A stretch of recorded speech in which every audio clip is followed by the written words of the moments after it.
Hola, hola a todos, ¿qué tal? ¿Cómo están? Bienvenidos a una nueva ponencia aquí en los coloquios de Derecho Animal, instancia organizada por la Central Región de Coquimbo y la Universidad de Tarapacá. El día de hoy les voy a contar sobre esta investigación que estamos desarrollando que lleva por título ¿Qué nos falta para ampliar los derechos de los animales en el Chile actual? Un análisis sociojurídico de la realidad, instancia en la cual hacemos una reflexión a partir de la filosofía, el derecho y la historia. Soy Luis Felipe Caneo, licenciado en Historia y magíster en Historia de Chile Contemporánea de la Universidad Alberto Hurtado, además de director ejecutivo de equipo de protección animal EPA Chile y su medio epanews.cl e investigador de las fundaciones Callejeritos de la Vega y Apoyo del Bienestar Animal. Si hacemos un balance de nuestra realidad, hay un elemento que resalta, y este tiene que ver con que el cuidado animal es una necesidad que de alguna u otra forma está apoyada transversalmente. Eso lo vemos, por ejemplo, a través de la ciencia, en que mediante la Declaración de Cambridge se establece que los animales sienten. Los animales pueden expresar emociones positivas y o negativas, pueden percibirlas. Y eso dio un marco muy importante para avanzar en otros puntos si pensamos en la realidad de nuestro país, que vamos a profundizar en los próximos minutos, que tiene que ver con la institucionalización de la tenencia responsable. Pero antes surge una pregunta. ¿Cómo fue el cuidado animal en antaño? Y acá te lo vamos a contar. Si pensamos en la protección de los animales como foco de acción, este estuvo presente desde fin del siglo XIX hasta nuestros días en nuestro país. Para poder entender los cambios y divergencias que se fueron dando a lo largo de todo este periodo, vamos a ocupar una línea temporal propuesta por la abogada Macarena Montes y la cual fue complementada por este investigador. Y en este sentido, pensando desde el año 1874 hasta nuestros días, podemos distinguir cinco grandes etapas.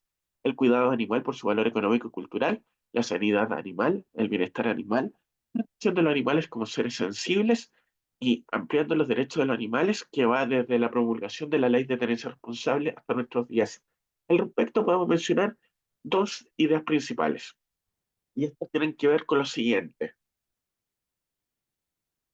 Por un lado, que la primera mirada que primó respecto a la protección de los animales, pensando en el Chile de las primeras décadas del siglo XX, tenían que, tenía que ver con relevar el valor económico y cultural de estos. Se incentivaba que había que proteger a los animales, porque si éste moría, iba a generar un gran impacto en las familias de la época y muchas de ellas podían pasar a la pobreza al perder ese bien que les daban los recursos que les permitía vivir. Esa mirada fue complementada hacia la década del 50, en que hubo una preocupación por los mataderos clandestinos y el impacto que generaba en la población que comía carnes que no estaban producidas en un ambiente adecuado. Y hacia allá, a finales del siglo XX, vemos un relevamiento del bienestar animal como foco de acción y que se fue haciendo presente en distintas normativas paulatinamente, y eso, el trasfondo de esto es explicado, porque se preguntarán ustedes, porque Chile firmó muchos tratados de libre comercio en la época, especialmente bajo el gobierno de Ricardo Lagos Escobar. Y eso se tradujo en que las contrapartes, de alguna u otra manera, fueron solicitando a nuestro país que tenía que desarrollar normativas que apuntaran a esa dirección, el bienestar animal. Después, ya en la década del 2000-2010, tenemos la promulgación de la Ley de Protección Animal, que marcó un antecedente, el inicio de una década que culminó con la promulgación de la Ley de Tenencia Responsable el año 2017 y que permitió, estimados, la institucionalización de la tenencia responsable como política de acción. ¿Y esto qué trajo como consecuencia? Por un lado, el desarrollo de programas de esterilización masiva como método de control poblacional por parte del Estado, como una política continua.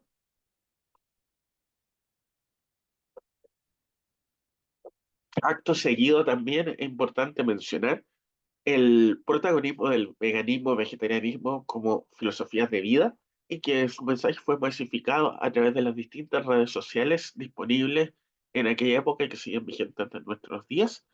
Y por cierto, también aprovechando todo el contexto constitucional que nuestro país vivió luego del estallido social el año 2019, la discusión de si había que considerar o no a los animales como sujetos de derecho o sujeto especial de protección. Es importante indicar, a modo de resumen de esta época, que se permitió ver todas estas temáticas, relevamiento también de las necesidades de los otros animales que generalmente no consideramos, gracias a que de alguna u otra forma ya estaba claro, ya había un acuerdo transversal de que, por un lado, los animales sentían y que el método de control poblacional más adecuado era la tenencia responsable y, por cierto, también las políticas de esterilización masiva.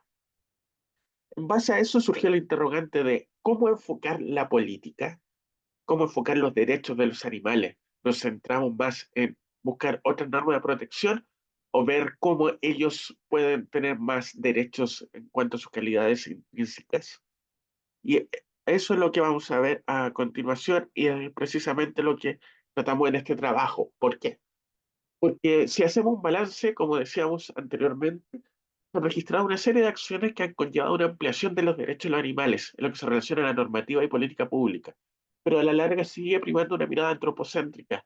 Se releva que el cuidado animal, que la tenencia responsable, que debemos ser nosotros los tutores en relación a los animales, pero no hay un relevamiento de decir, los animales van a ser sujetos de derechos, van a pasar a ser desde bienes muebles, semovientes, sujetos de derechos, etcétera, etcétera, etcétera, y precisamente superar esta mirada antropocéntrica es el desafío que se viene. Valorar a los animales por sus propias cualidades, en otras palabras. ¿Qué han dicho los autores al respecto? Es lo que vamos a ver a continuación. En primer lugar tenemos a Tom Regan. Él, en palabras del abogado colombiano, señala lo siguiente. El reconocimiento del derecho a no ser tratado como propiedad, del cual se desprende el derecho a tener un valor inherente y no ser tratado como un recurso de los humanos por contar con intereses propios, requiere la abolición progresiva de la explotación animal y no meramente su regulación a fin de asegurar un trato más humano. En otras palabras, frente a las actividades que conlleva explotación animal, Tom Reagan, en palabras de Javier Alfredo Molina, es que hay que abolir progresivamente y no regular esa explotación apuntando a un mayor bienestar animal en el desarrollo de las actividades. Junto con aquello tenemos esta idea de la ciudadanía animal, la zoopolítica, una propuesta de Donaldson y Kimilka en que los autores proponen que los animales sean parte de la sociedad, que sean parte de este llamado pacto social. Y por cierto, hay que tener acceso a los bienes comunes y a las reglas respectivas. Pero esta ampliación jurídica que se busca lograr no solamente apunta a todos los animales, sino solamente se refiere a los animales domesticados como perro y gato, por poner un caso. Y frente a ese escenario, ¿qué pasa con los llamados animales salvajes? La idea de estos autores es que estos animales desarrollen sus propias comunidades soberanas, es decir, que los animales dentro de la sociedad que todos conocemos sean los llamados animales domésticos y no sean necesariamente co-ciudadanos, sino habitantes de las comunidades humanas, donde el desafío es cuajar las necesidades tanto de los peludos como de nosotros los humanos. Y ahí, como explican los autores en su bibliografía, sí, los animales tienen derecho a acceder a los hoteles, a los locales, a otras instancias que generalmente es de acceso de hombres y mujeres. Pero a su vez también que señala el autor es que es necesario establecer una serie de reglas de comportamiento para que así pueda cojar la relación interespecie que se busca lograr entre animales y, por cierto, humanos. Ya terminando nuestra presentación, tenemos a nuestra tercera autora que tiene que ver con Newsman, Martha Newsman, que es filósofa, y ella habla de la teoría de las capacidades. Si bien esta teoría ella la planteó pensando inicialmente en los humanos, después se amplió a los derechos de los animales. ¿Y esta autora qué dice? Se preguntarán ustedes. Que los animales poseen derechos que están fundados en la justicia. Y estos derechos le dan a los animales la oportunidad de tener vidas aceptablemente dignas y florecientes. En otras palabras, los animales son sujetos y también agentes. Es decir, lo que apunta acá la autora es que los animales tienen que tener y vivir en condiciones que permitan el florecimiento de todas sus capacidades. Y en base a aquello propone una serie de principios que deberían regular la relación entre los humanos y los animales. Y entre eso es derecho a la vida, de la salud física, la integridad física, a que los animales puedan vivir los sentidos, la imaginación, el pensamiento, a vivir las emociones, a que puedan relacionarse entre ellos, a jugar, entre otros.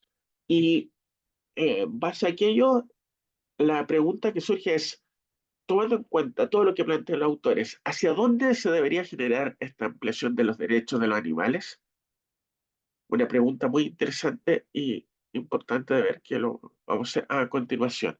Y esto tiene que ver precisamente con, por un lado, se valora lo que se ha avanzado respecto a fomentar la tenencia responsable, la estilización masiva como forma de control poblacional de los animales, pero falta superar esta mirada antropocéntrica. Y eso se relaciona, como dice la autora, a pensar que todos tenemos una responsabilidad en este tema, a que todos tenemos que buscar que los animales puedan vivir en un ambiente, puedan desarrollar sus capacidades y no pensar que solamente importa lo que yo hago en mi, en mi radio de acción.